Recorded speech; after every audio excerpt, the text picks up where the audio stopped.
हरियाणा में 5 अक्टूबर को विधानसभा चुनाव होने हैं। ऐसे में माहौल गर्म है। बीजेपी अपने 67 उम्मीदवारों के नाम की लिस्ट जारी कर चुकी है, जिसमें परिवारवाद की झलक साफ नजर आ रही है। जो पार्टी कांग्रेस पर परिवारवाद का बढ़ावा देने के आरोप लगाती थी, आज वो खुद निशाने पर है।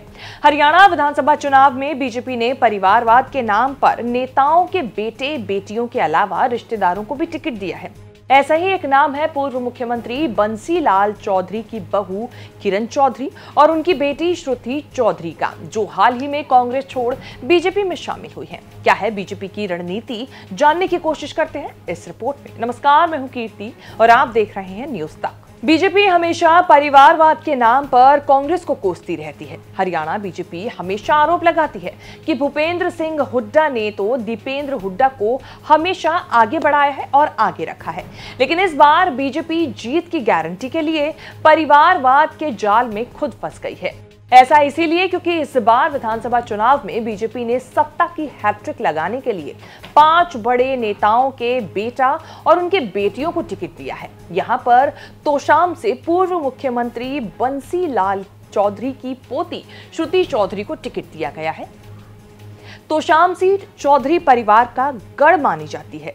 किरण चौधरी ने 5 बार इस सीट से जीत दर्ज की है। खुद बंसीलाल चौधरी इस सीट से 3 बार हरियाणा के मुख्यमंत्री रह चुके हैं। शायद यही वजह है कि बीजेपी ने श्रुति चौधरी पर दांव आजमाया है। जो श्रुति चौधरी आज बीजेपी के खेमे से कांग्रेस के खिलाफ चुनावी मैदान में उतर गई हैं, वही श्रुति चौधरी कभी कांग्रेस की तरफ से बीजेपी के खिलाफ लड़ा करती थी।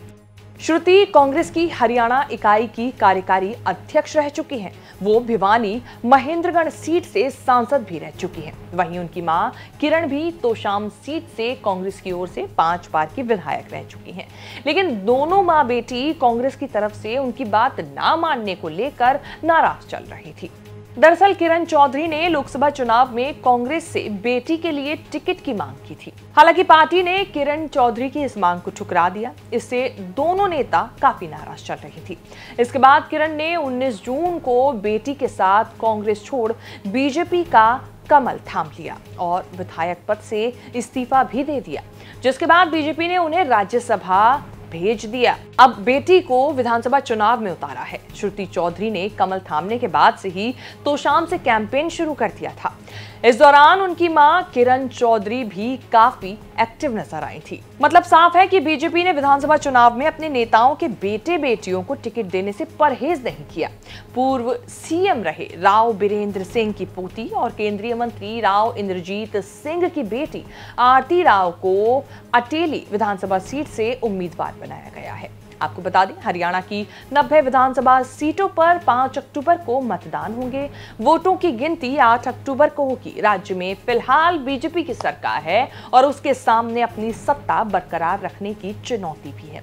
तो अब देखना होगा 8 अक्टूबर को हरियाणा की कुर्सी की जो कमान है मुख्यमंत्री वाली, वो किसके हाथों में जाती है। आपके हिसाब से इस बार हरियाणा में किसकी सरकार बनेगी? क्या आपकी राय है? कमेंट करके बताएं। इस तरह की खबरें आगे भी देखने के लिए बने रहें न्यूज तक के साथ।